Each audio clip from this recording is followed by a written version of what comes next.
soo dhawow adeegga bulsho e-wallet qaabka aad isku diiwaangelin kartid si aad u furato adeegga bulsho e-wallet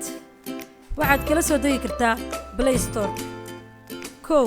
ugu horeyn diiwaangeli ciwaankaaga Gmail-kaaga iyo password-kaaga 2 geli telephone number-kaada ka bilow eber 61 3 geli number OTP code ku soo dhacayo telephone number-kaada 5 haddii aad rabto inaad isku diiwaangeliso qaab agency ah tigsaar 6 si aad isku diiwaangeliso si customer ah tig saarin dooro finish ku soo gal ciwaankaaga Gmail-ka iyo password ama telephone number-kaaga iyo password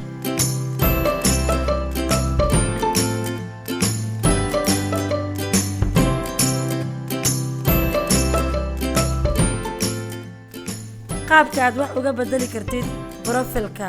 bulsho e-wallet si aad macluumaadkaada wax uga bedesho taawo profile-kaada waxaa wax ka bedeli kartaa Gmail-kaaga iyo magacaaga kadib taawo update